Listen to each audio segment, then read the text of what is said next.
होता है। स्वागत है स्वामी जी। चैत्र नवरात्र की शुरुआत हो रही है।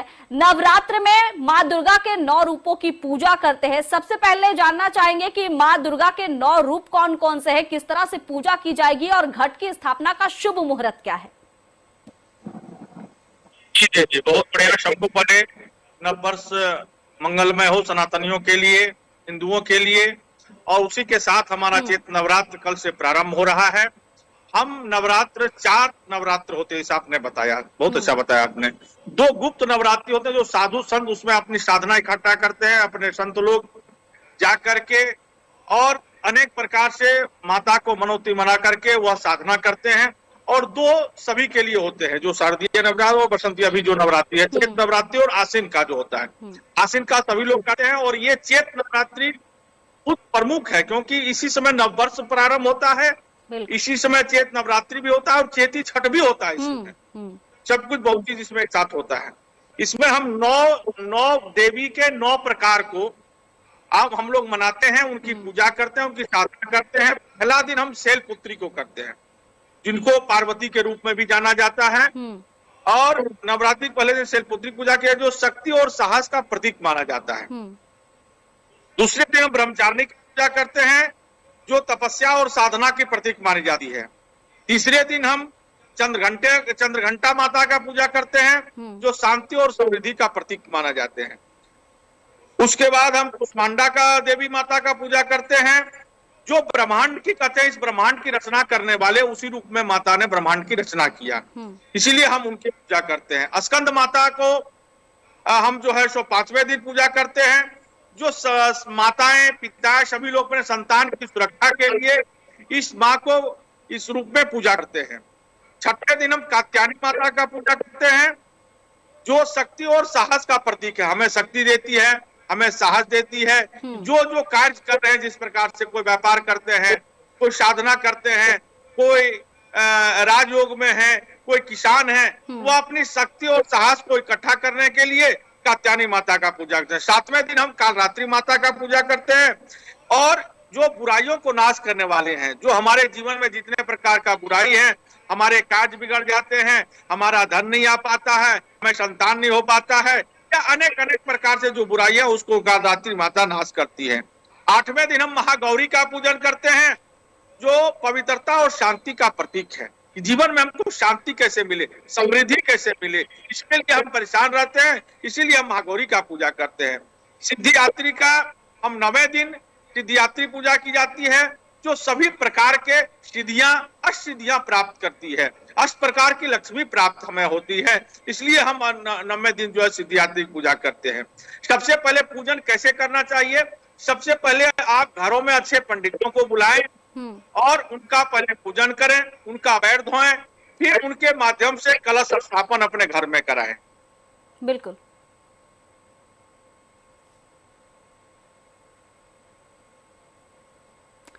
तो स्वामी प्रकाशानंद जी महाराज से हमारा संपर्क कुछ देर के लिए छूट गया है, एक बार फिर से हम कोशिश करेंगे उन्हें जोड़ने के लिए। तो चैत्र नवरात्र की शुरुआत हो रही है और किस तरह से पूजा की जाए?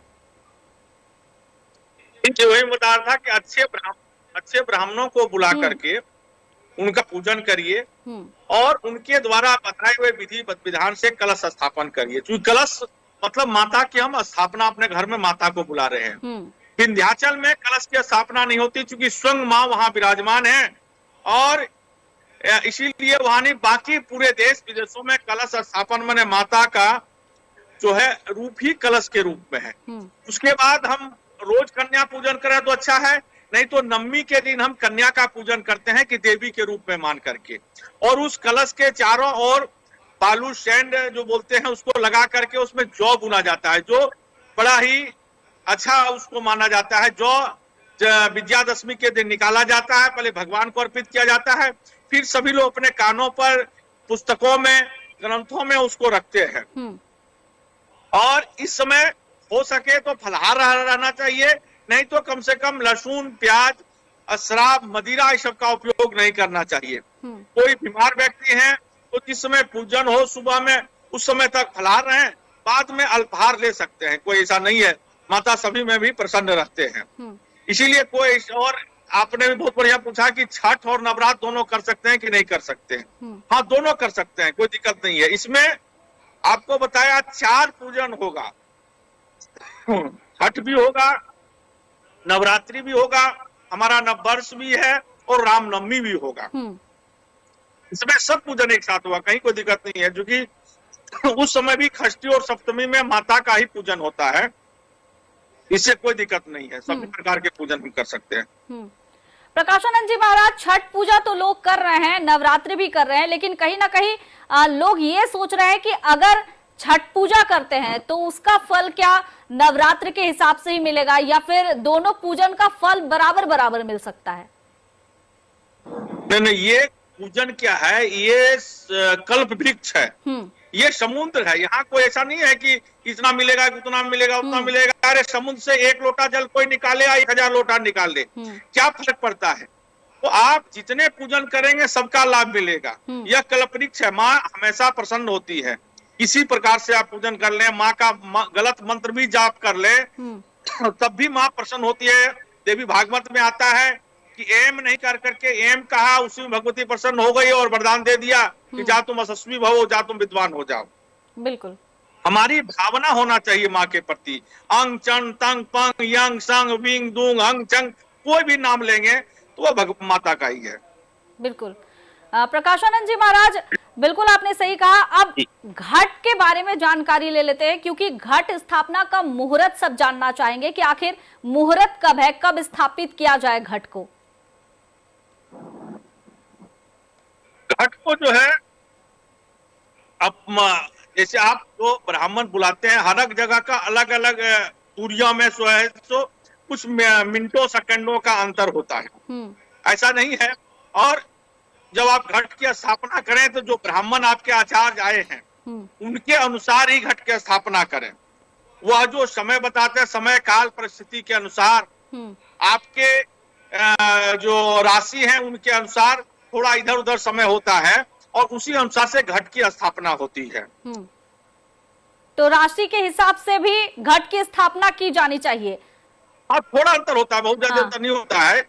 राशि के अनुसार आपके समय काल परिस्थिति को देखते हुए आचार्य सब कुछ गणना कर करके उसको उस स्थिति में बताते हैं और उसी स्थिति में करना चाहिए। आप आचार्य को गुरु स्वरूप, देव स्वरूप मान करके उनके वचनों को पालन करते हुए उनके बताए हुए नियम विधि से आप पूजन करेंगे तो धर्म, अर्थ, काम, मोक्ष और सभी प्रकार की जो भी आपकी मनोतियां हैं, जो भी मन में रखेंगे, वह नवरात्रि में आपको सब कुछ परिपूर्ण होगा। बिल्कुल। बिल्कुल महाराज जी, सवाल ये भी है कि माँ के आगमन को लेकर कि अगर माँ नाव पर आती है तो तूफान आता है, भारी बारिश होती है, माँ अगर हाथी पे सवार होकर आती है तो लोगों को लाभ मिलता है, ऐसा माना जाता है। तो इस बार हाथी पर सवार होकर आ रही है, इसकी भी मान्यता है क्या? जो लोग मान रहे हैं वो सही है? बिल्कुल बिल्कुल बिल्कुल हमारा मान्यता है।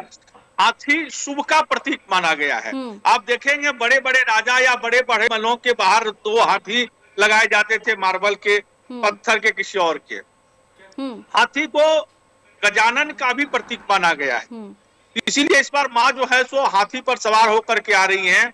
इस बार चारों प्रकार से यह बहुत फलदायी होगा, सभी के जीवन में बड़े अत्यंत सुखदायी प्रदान करने वाला होगा। माँ अपने भक्तों पर धर्म, अर्थ, काम, मोक्ष, सुख, समृद्धि, शांति, यश, कीर्ति, आयु सबकी वृद्धि होगी। माता से आप पूजन करेंगे, प्रेम करेंगे, माता का भाव रखेंगे।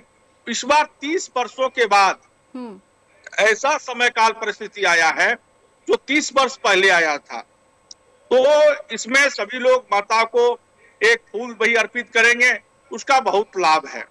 अड़हुल का फूल चढ़ाएं, लाल फूल चढ़ाएं तो अति उत्तम है। अक्षत चढ़ाएं, रौली मोली सब जिस प्रकार से मनोतियां, फल है, खीर बना करके, पुआ बना करके, जो भी आपसे हो सके माता के लिए आप वो करें तो आपके लिए अत्यंत फलदायी होगा ये। स्वामी जी, नवरात्रा यानी 9 दिन का माना जाता है। इस बार जो है 6 तारीख को ही नवरात्रि यानी 9वीं पड़ रही है, उस दिन कन्या पूजन की जाएगी और उसी दिन समापन मान लिया जाता है। यानी इस बार 8 दिन की नवरात्रि हम मान ले। इस बार 2 तिथि एक दिन पड़ रहा है, इसीलिए 8 दिन का ही है।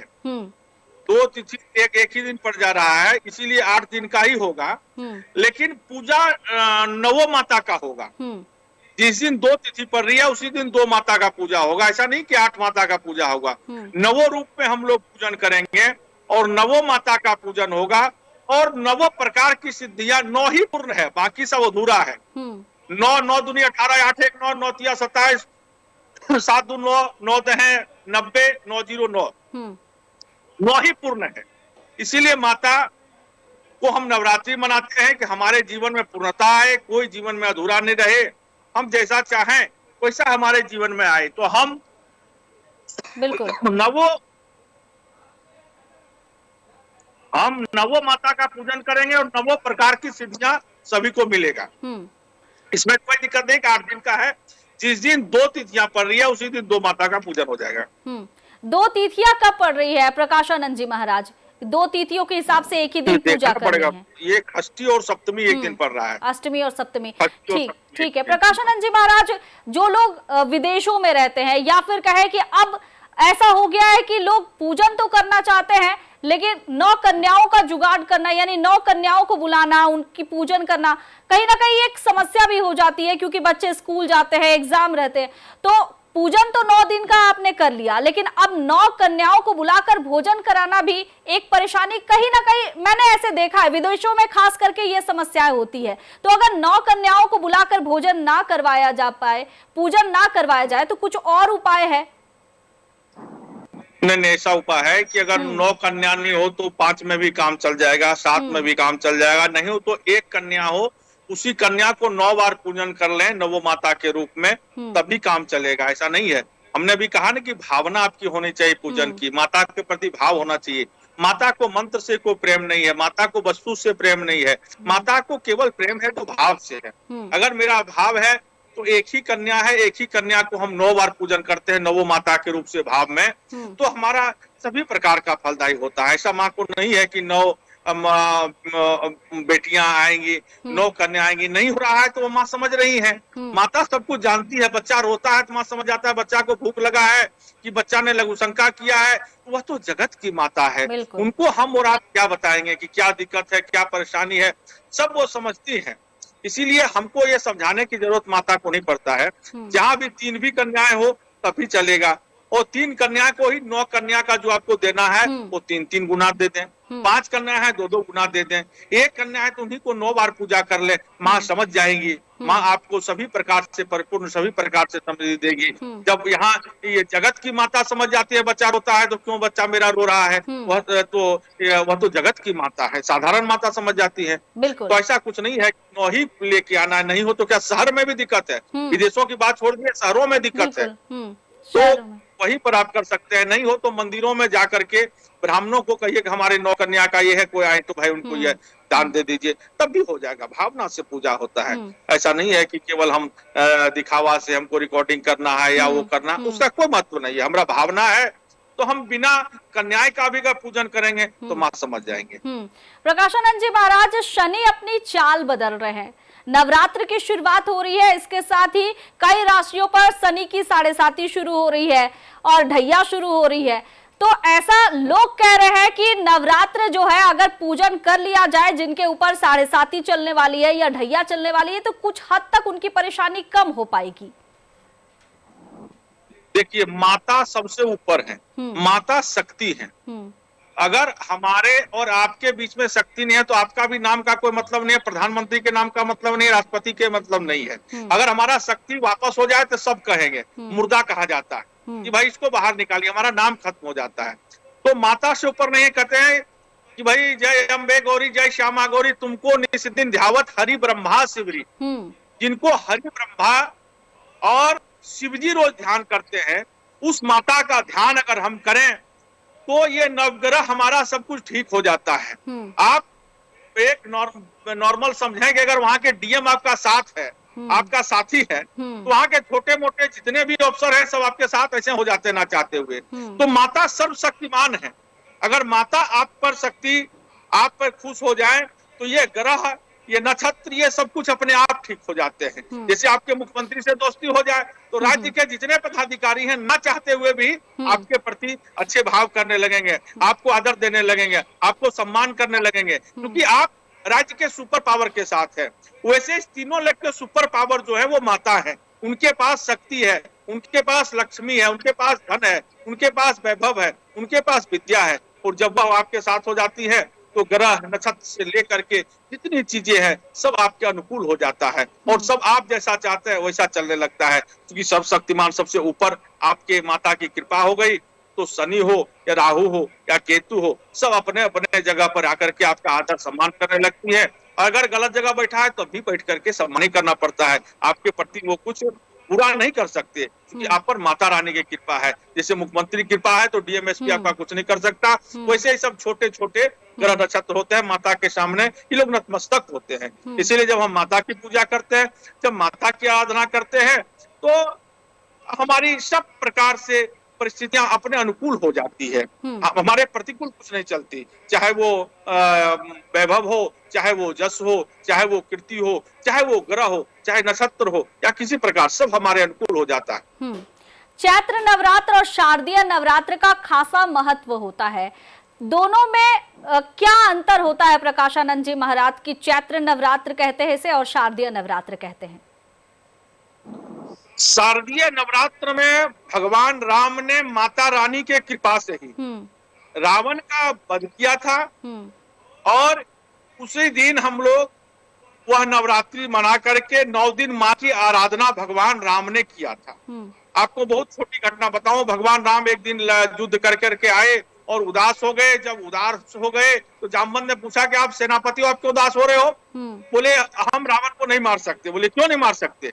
हार जीत तो लगा रहता है। बोले रावण को माता रानी की कृपा है। तो जामवंत ने कहा आप भी माता का पूजा करिए, आप सत्य की लड़ाई लड़ रहे हैं, वो असत्य की लड़ाई लड़ रही है। तो भगवान राम ने शारदीय नवरात्रि में 9 दिन माँ की आराधना की और माँ ने आशीर्वाद दिया कि कल ही तुम जीत जाओगे, जाओ मेरी कृपा है। और विजयादशमी के दिन रावण का वध किया, उसे हम लोग शरद नवरात्रि मनाते हैं। और चैत्र नवरात्रि जो मनाते हैं, माँ ने खुद महिषासुर का वध किया, 9 दिनों तक उसमें लड़ाई हुई, तो हम लोग वह चैत्र नवरात्रि मनाते हैं जो बड़े राक्षसों का वध किया गया इसमें। और उसके बाद हम खुशी के रूप में विजयादशमी के दिन जो है विजय के रूप में हम मनाते हैं। तो यही दोनों में अंतर है, कोई खास अंतर नहीं। ठीक है प्रकाशानंद जी महाराज, अब घट की स्थापना की तिथि तो आपने बता दी किस तरह से नियम से पूजा की जाए। अब घट जब विसर्जन करने की बारी आती है तो घट को विसर्जन करने की तिथि तो हम लोगों ने बातचीत कर ली कि 6 तारीख को जो है वो रामनवमी है, तो इसी दौरान अब जब घट का विसर्जन होगा तो वो समय क्या रहेगा और किस तरह से विसर्जन किया जाएगा? घट का विसर्जन सुबह हम लोग नवरात्रि की पूजन, हवन, कन्या का पूजन, ब्राह्मणों का भोजन, ब्राह्मण के वरण के बाद जब सभी प्रकार से हो जाएंगे तो हम पहले विसर्जन करते हैं। जो देवी देवताओं को बुलाते हैं उनको कहते हैं कि अब आप जो है सो जाइए, क्योंकि हम उतनी सेवा रोज नहीं कर सकते भगवान का, इसीलिए हम एक समय के अनुसार भगवान को बुलाते हैं और फिर भगवान से हम प्रार्थना करते हैं आप अब जाइए, फिर मुझे जब ऐसा व्यवस्था आप कृपा करेंगे तो मैं फिर आपको बुलाऊंगा। हे माता रानी आप ऐसा कृपा करें कि मैं आपको बराबर बुलाता रहूं। इसलिए हम 9 दिनों तक बड़े धूमधाम से ब्राह्मणों को रख करके हम जो है सो 9 दिन बड़े सात्विक भाव से रख करके सभी को लोगों में बड़े कार्य है उसके अनुसार चलते हैं। इसलिए 9 दिन तक सब समय निकाल करके रहते हैं। इसलिए 9वां दिन हम जो है नवमी के दिन ये सब जो है कन्या पूजन करने के बाद, ब्राह्मणों को पूजन करने के बाद, सबको भोजन कराने के बाद भगवान को हम विसर्जन मंत्रों के द्वारा करते हैं। ना जाना में ना जाने विसर्जन, कि हम ना यंत्र न मंत्र न किसी प्रकार से जो भी हमसे गलतियां हुई उसको आप माफ करते हो, क्योंकि आप माँ हैं, आपका काम है क्षमा करना, मेरा काम है गलती करना, तो आप मेरे गलती को क्षमा करेंगे और मैं आपको अब अपने स्थान को भेजता हूँ। फिर मेरे ऊपर आप ऐसा कृपा करें कि फिर आपको मैं बुला पाऊं। तो जब ये सब इस तरह से जिसके यहाँ जितना जल्दी हो जाए, जिसके यहाँ जैसा लेट हो जाए, वो अपने अनुसार घट विसर्जन कर सकते हैं, कोई समय का ऐसा कुछ विशेष बात नहीं है। स्वामी जी, माँ को लाल रंग से बहुत प्रेम है, इसलिए लाल जवा का फूल चढ़ाया जाता है, लाल सिंदूर चढ़ाया जाता है। इसके अलावा धूप दीप नैवेद्य चढ़ाने की तो बात कही जाती है, लेकिन इसके अलावा पूजा की और कुछ विधि जो माँ को अर्पित की जाती है, जिसका खासा महत्व होता है पूजा में। जी जी, माँ को उड़हुल का फूल बड़ा प्रेम होता है। लाल उड़हुल का अगर फूल चढ़ाया जाए, 1 हो या 108 हो, जितनी पास व्यवस्था हो, बेलपत्र चढ़ाने का भी बड़ा महत्व कहा गया है। और माँ को अनेक प्रकार से पीला रंग भी बड़ा, पीला और लाल दोनों माता को प्रिय है। तो पीले कलर के मिठाई अनेक प्रकार के चढ़ाएं, लाल कलर के मिठाई चढ़ाएं, पुए पकवान जितना अपने आप से हो सके उस प्रकार से चढ़ाएं। लाल में उड़हुल फूल का भी महत्व है, सिंदूर का महत्व है। सिंदूर महिलाएं लोग के केवल माताओं को चढ़ाएं। अगर किसी के घर में महिला नहीं है और अगर वह सिंदूर चढ़ा रहे हैं तो माता के चरणों में चढ़ाएं, ये शास्त्र कहता है। और लाल से तो माता को प्रेम है और हमेशा हम लोग कहते हैं कि आपके घर में लाली बनी रहे, घर में आपकी लालिमा बनी रहे, और हम बिटिया को भी लाली कहते हैं। तो लाल रंग से माता को बहुत प्रिय है। लाल रंग की साड़ी को अर्पित करें, लाल रंग की साड़ी माता को पहनावे, लाल रंग से सजावे, लाल रंग के अनेक प्रकार के फूलों से अनेक प्रकार से माँ का श्रृंगार करें और माँ को प्रणाम करें। माता हर एक प्रकार से वह आपको कल्याण करने वाली आप पे कृपा करेंगी। आपको सुख समृद्धि यश कीर्ति धन वैभव, आपके पद प्रतिष्ठा सब कुछ आप पर होगा। आप देश में ही नहीं विश्व में कीर्ति जाने जाएंगे। माता आप पर कृपा करेंगी, आप अपने जिस भी कार्यों में हैं उनके शिखर तक आप पहुंचेंगे। अगर माता रानी को आप लाल रंग से, लाल पुष्प से, लाल साड़ी से, लाल तरह की मिठाइयों से अगर अर्पित करते हैं तो माता जल्दी प्रसन्न हो जाती है, ऐसा शास्त्र कहता है। देखने वाले को सभी को धन्यवाद। सभी को नव वर्ष की खूब मंगलमय हो, खूब आनंद हो आपके जीवन में। नए रंग, नए उमंग, नई ऊर्जा, नई सुख समृद्धि शांति लेकर के आए रफ्तार न्यूज के सभी। चलिए, बहुत बहुत धन्यवाद महामंडलेश्वर प्रकाशानंद जी महाराज का, क्योंकि उन्होंने नवरात्र में क्या करना चाहिए, क्या नहीं करना चाहिए, शुभ मुहूर्त क्या है, इन सब के बारे में हमें जानकारी दी। और चैत्र नवरात्र की शुरुआत हो रही है, घर घर माँ